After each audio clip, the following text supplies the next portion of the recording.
My 23 FBF 24M didn't want to pay $200 to save my life. I was at a bar with my boyfriend and his friends a while ago. We all had a great time, dancing on tables, singing and drinking. I remember feeling totally fine 1 second, and the next I got very unsteady, and I lost connection with my body. I got confused and scared, but then just so calm. It was all types of weird. These are seconds here and there I remember. Most things that happened don't exist in my memory. I became unconscious, and according to my BF, the few times I opened my eyes they looked very scared. He was told to get a taxi and get me to the emergency room fast. He managed to get me into the taxi, and it started to drive. My boyfriend told me that during the drive the driver told him that he would have to pay $200 extra if I threw up. My BF said fuck no, stopped the driver and wanted to walk to the emergency room. I was still unconscious, and he didn't know why, or if my life was at risk. Luckily for him, the police were driving around and saw me lying on the ground. They asked him what's up and drove us to the emergency room with blue lights on and fast. They took it very seriously, and without them my BF would have been lucky to even get me to the emergency room. Turns out I got drugged that night. It got worse, as he forced me to walk with shaky legs from the emergency room the day after. A walk that should have been 20 min took me 2 hours. Even started talking about the fact that he could have gotten drugged too, and that maybe he got a little. Even though he didn't feel weird at all that night. Then he started to talk about him paying the taxi $40 for the little drive and how much that was. Like he wanted me to pay him back or something. He constantly stated that it was $40 and how sick that was. It's the normal price around here. He looked up symptoms related to being drugged and found that long-term symptoms would mostly be trauma. The next weekend I had to be with his friends again and some people I didn't know. They talked about that night and even joked a little around me being drugged. Not a lot, but I felt awful. He also ignored me once when I said someone was following me. He was never scared of letting me walk around in town at night, but if a female friend did it, then he would have to follow her. He argues when I'm scared instead of making me feel better or protecting me. Other than that, he's a kind man that doesn't want to hurt people but this cannot be normal. Is this a relationship worth it? I'm scared I'm overreacting, but keep in mind that most of this is told from his perspective, as I don't remember that night. Edit. I forgot to say that I asked him what he would have done differently if this happened today, and paying the taxi was not on the list. Edit 2. I said it in the comments, but it's difficult to even see it at this point. I just have to say that he did call for an ambulance, but they didn't come. According to him, it was one of the first things he did. But he told them I was conscious, and so they didn't feel the need to come.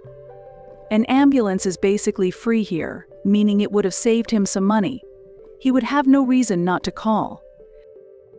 Some people also said that I should have paid him back for the taxi, and I agree based on the information I gave you. But I was the one that paid for drinks that night, and I spent a lot more than $40 on him. In total, I spent $176 to be exact. Second story. My F-59 son M34 is the one responsible for my granddaughter's death. I have no idea how to deal with this and move on with my family. Edit. Thanks for all the comments. To clarify, my granddaughter was compromised. She had already a condition that rendered it impossible for her to get her shots.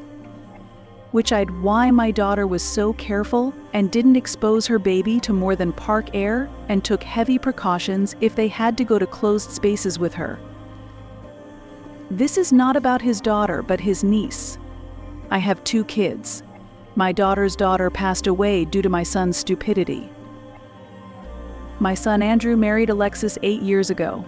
I am by no means a monster-in-law, never have been, but Alexis is a nightmare. She is anti-science, pro-Facebook science, she is awfully entitled, and is sinking all their savings in some scheme.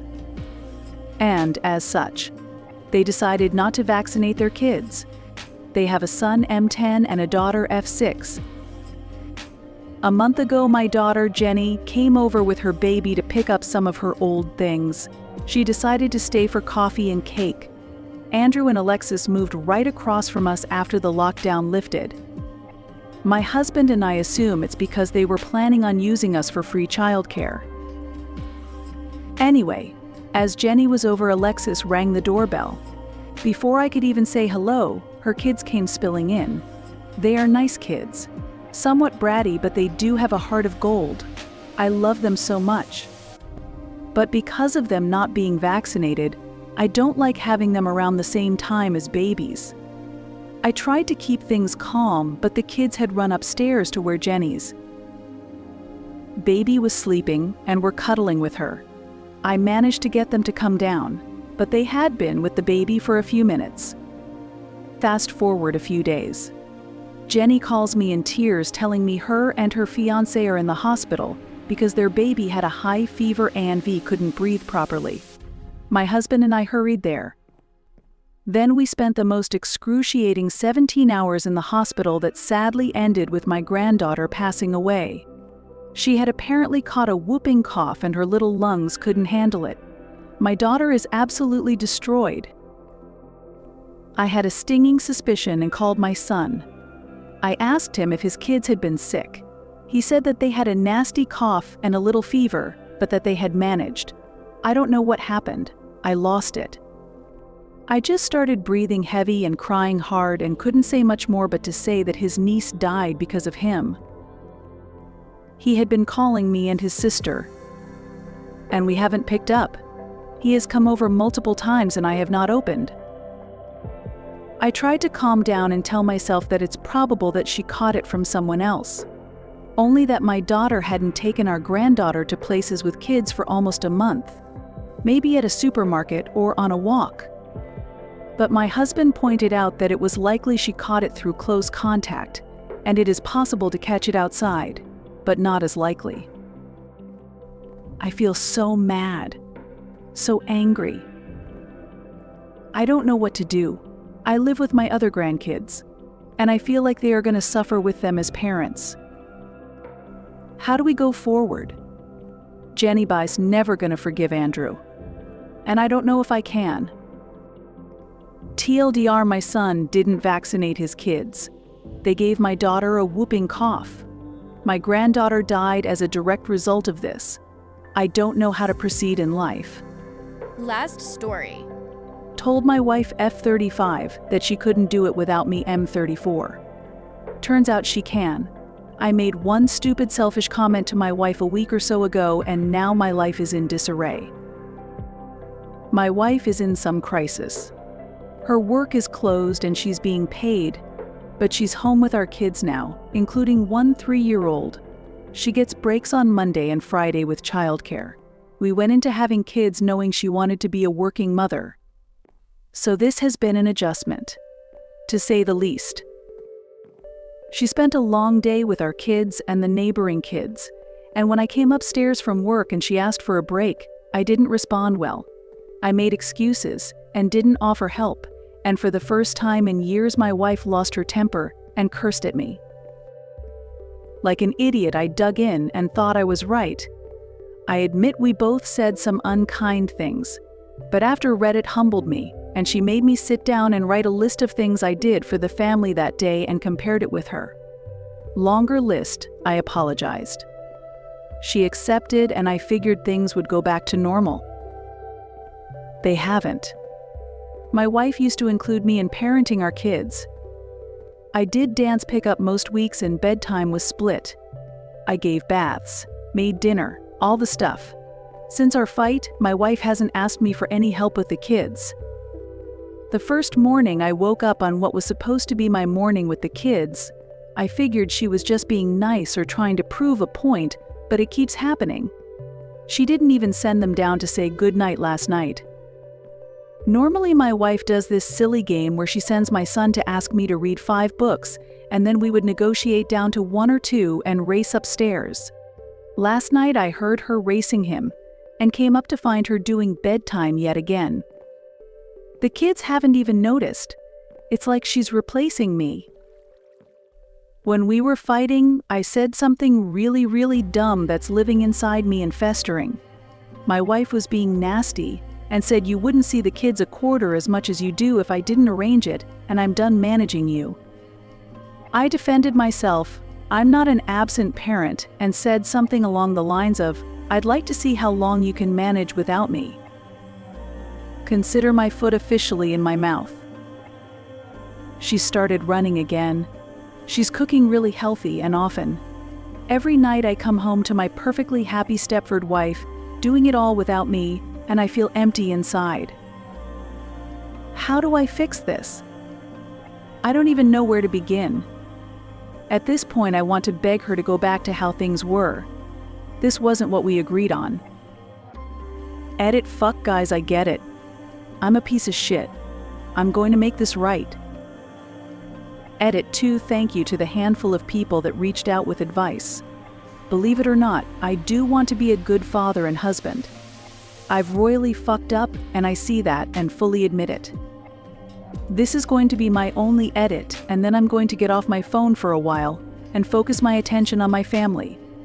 My wife had dinner cooked when I got home. Everything is fine between us, so there wasn't any tension. After we cleaned up, I went upstairs and ran my wife a bath, put Taylor Swift on her Alexa, and lit a few candles. I told her to go relax upstairs for the night. She was surprised but smiled and went on her way. I'm currently on the toilet watching my kids take a bath. People mention love bombing, etc., but I'm just trying anything I can to show her I do appreciate and love her and our family, and I want to be a present father. I'm going to do bedtime tonight and probably all next week. I'll tell her she does so much during the day and deserves the break because it's the truth. I get that I come off as an asshole. I grew up in a not great situation and didn't have the best role models growing up. I'm terrified of my children not having enough, and I overcompensate by working too much. This new job came with a big pay increase, but the hours are longer and I feel like I can never keep up. I've reached out to a few recruiters tonight. I used to love my job and was always home by 4:30. Even if it means taking the lost income, I'm thinking about going back. Relationships are hard, and humans aren't perfect. For all the people telling me my kids don't love me and I'm a waste of space, IDK guys, just remember I'm an actual person. That shit's rough. Anyways, that's all I have for you folks. I need to watch these kiddos and start planning out my long road of groveling and reconnecting. Thanks all. Update 2/18. It's been a minute since I bothered with Reddit, but when I logged in it seems some people care for an update. It's not exciting. I've taken a lot of time to really look at the man I've become. My wife and I are 100% back to being a team, but I've realized I wasn't stepping up the way I always wanted to. I promised my wife a partnership, and even though it's been a month or so since our fight and my wife keeps asking me to forget it happened, I can't. My therapist is helping me sort through my overthinking. My wife started therapy BC of the stress of losing her work temporarily and staying home. Her issues appear to stem from feeling useless without bringing in a paycheck and taking on too many tasks at home to overcompensate. She doesn't feel like she deserves breaks, and when she takes them, she feels awful about herself and like she's lazy. Coming from the least lazy person I know, I can tell she's struggling, and I've been supporting her the best I can. I often make sure she knows I think she deserves breaks. So when I see her hyper-fixating on cleaning the floorboards, I intervene gently by reminding her that this doesn't need doing right now, but that I will finish it for her while she does me a favor and takes a little break. Sometimes it works, and other times she tells me to stop fussing and leave her to work, and I do. It's been working well, and I don't mind the extra work for the peace of mind it offers me. My wife is my everything, and her happiness is paramount. My kids are mostly clueless to all this. We don't involve them. And I must say, I made a throwaway comment about my wife not loving child rearing and received a lot of nasty comments about not having kids we don't want. I'm weary to dignify this with a response, but will say what I meant was that we agreed before having children that my wife would not be the sole support system for them, and that she would never feel obligated to quit working. My wife is fiercely independent due to her past, and a big part of her comfort in our relationship comes from her ability to leave it safely if she ever needed to. That trauma is hers, and I won't touch on it other than to say I agreed to this aspect before we married and do not mind it. She should be an independent person. I'd want the same for my kids. So that's basically it. I've taken on the role of primary parent. I get my kids to daycare, school, and home, and while my wife helps half the time, it's now my responsibility to see who is doing what and coordinate things. I can't do it all in my head like her, but I have a chart that's been helping. She rebelled at first, but gave up the reins surprisingly easily. She needed a break. I also put my son back in full-time daycare, although my wife keeps springing him early. I can tell she likes the break. That's all I have for now. Thanks guys, and sorry, it's not more dramatic. I know some of why all wanted my balls and were hopeful my wife would leave me.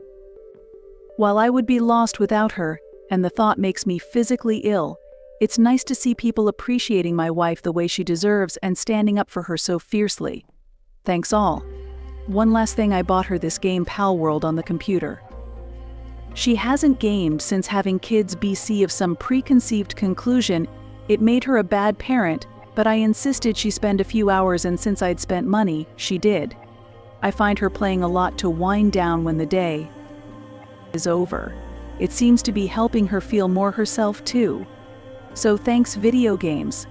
I'll stand for a lot of assumptions on my character, and boy have there been some nasty ones, but one thing I won't take is people saying I don't love my wife.